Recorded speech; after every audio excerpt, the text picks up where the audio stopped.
La Bible en un an, le 28 mars, le livre de Deutéronome, chapitre 9, verset 1 au chapitre 10, verset 22, le livre des psaumes, chapitre 69, verset 14 à 37, le livre des proverbes, chapitre 11, verset 17 et 18, l'épître aux Hébreux, chapitre 6, verset 13 au chapitre 7, verset 14.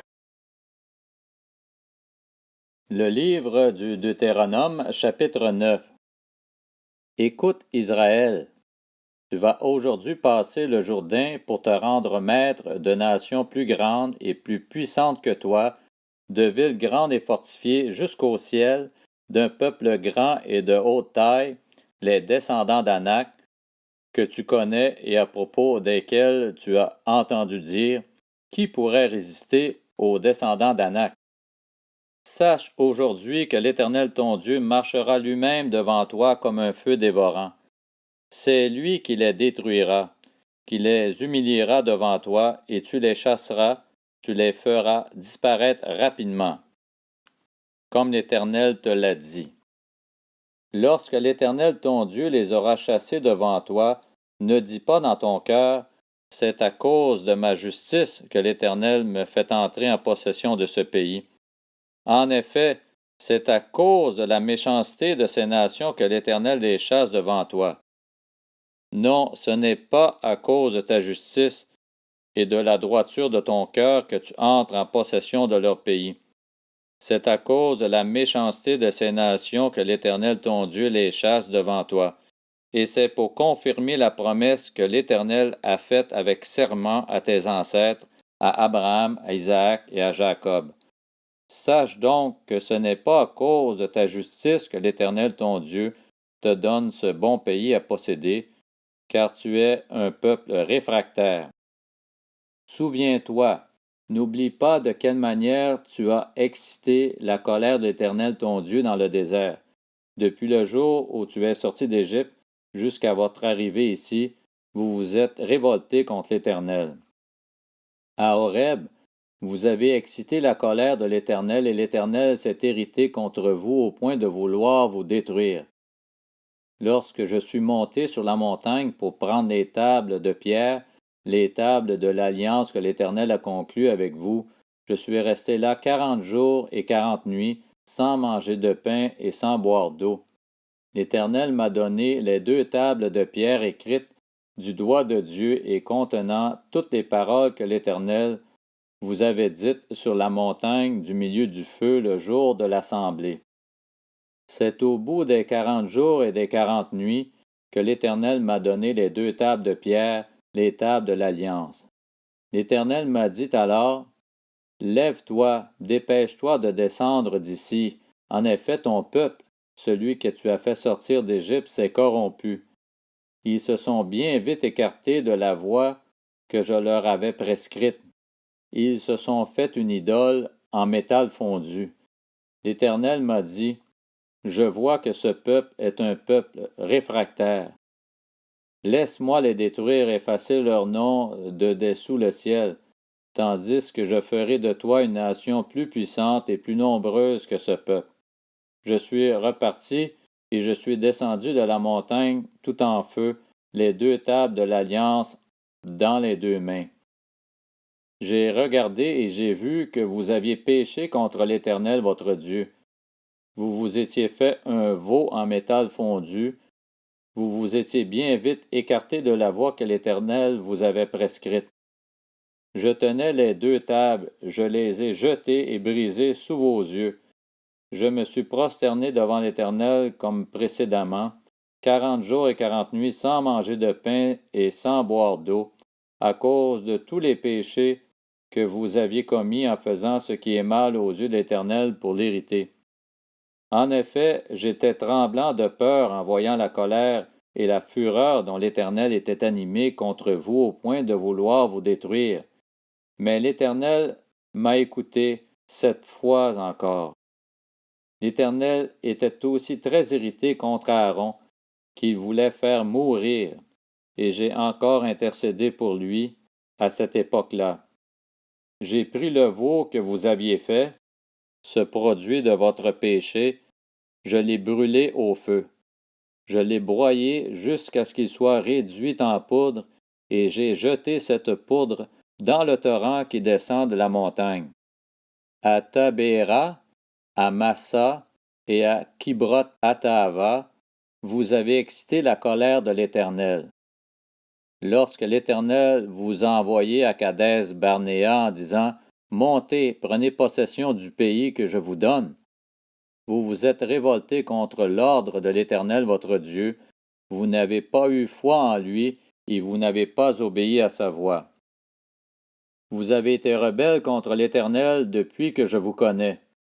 Je me suis prosterné 40 jours et 40 nuits parce que l'Éternel avait dit qu'il voulait vous détruire.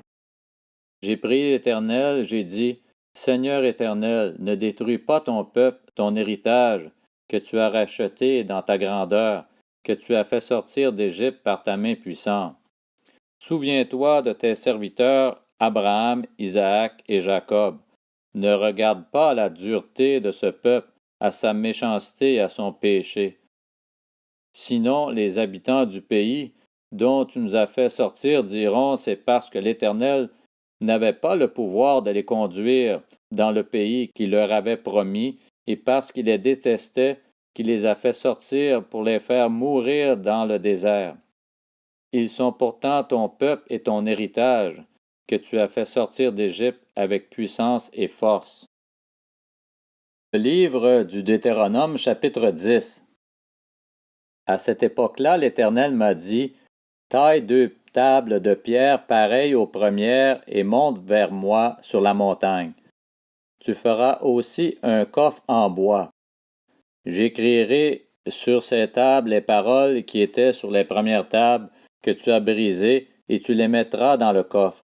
J'ai fait un coffre en bois d'acacia, j'ai taillé 2 tables de pierre pareilles aux premières, et je suis monté sur la montagne, les 2 tables dans la main.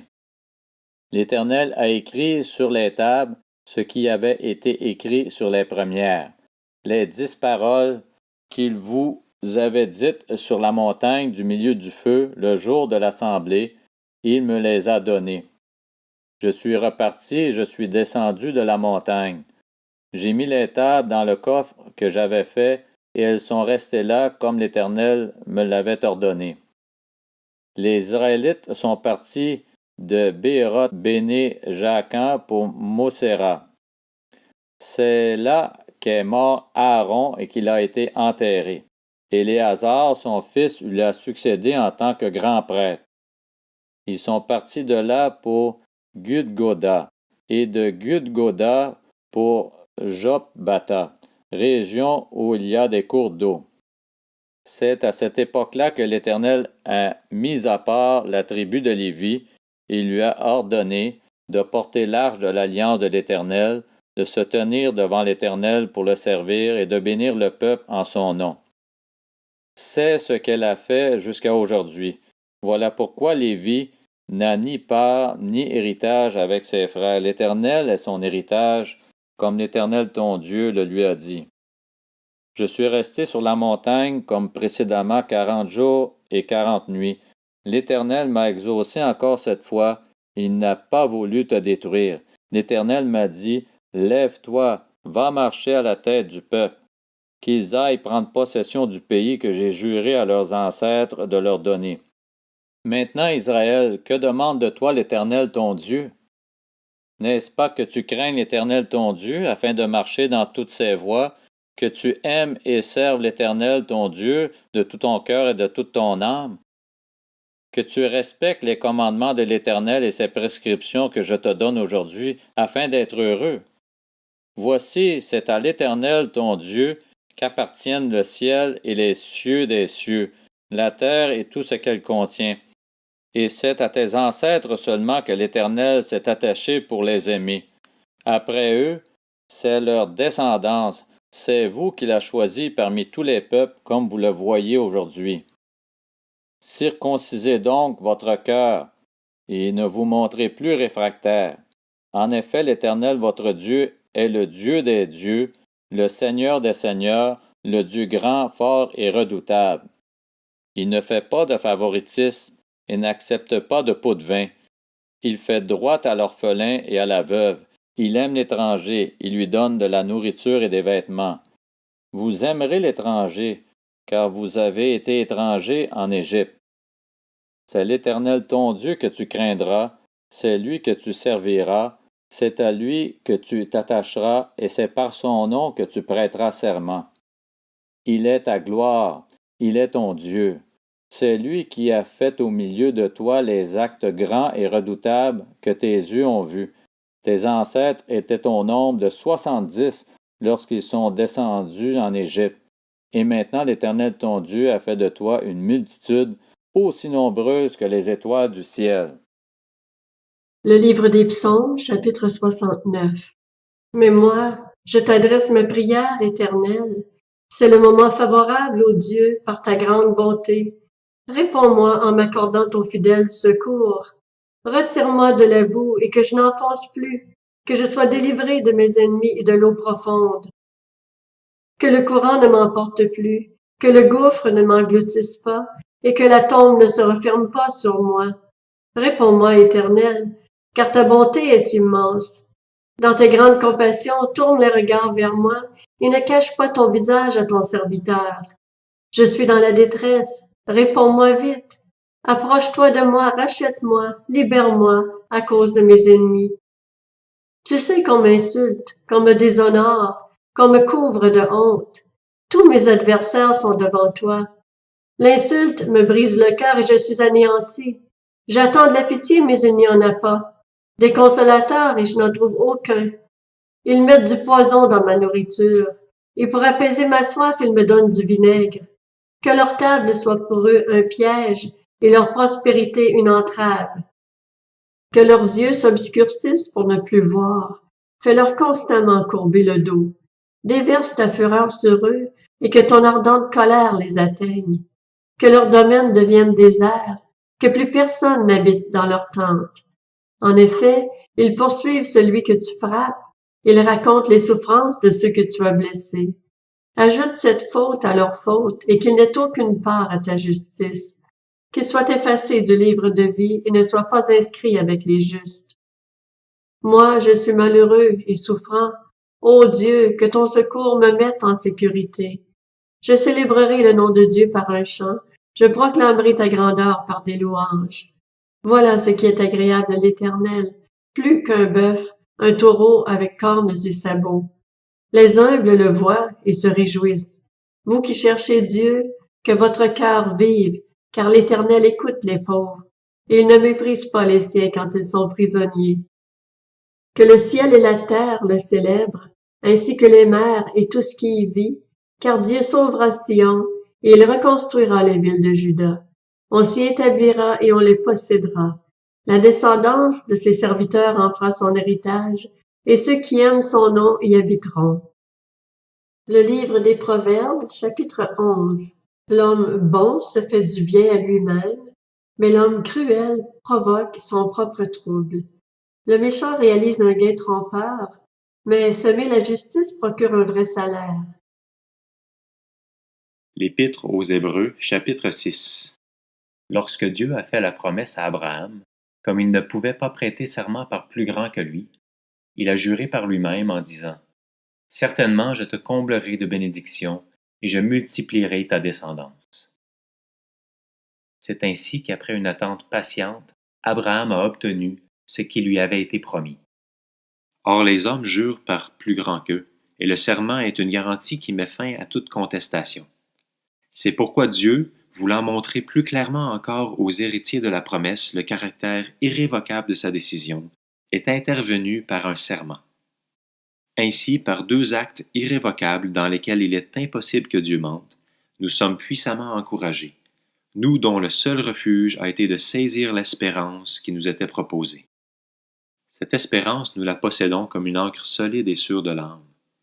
Elle pénètre derrière le voile, là où Jésus, établi grand prêtre pour toujours à la manière de Melchisédek, est entré pour nous en précurseur. L'Épître aux Hébreux, chapitre 7. Ce Melchisédek était roi de Salem et prêtre du Dieu Très-Haut. Il est allé à la rencontre d'Abraham alors que celui-ci revenait de la défaite infligée au roi. Il l'a béni, et Abraham lui a donné la dîme de tout.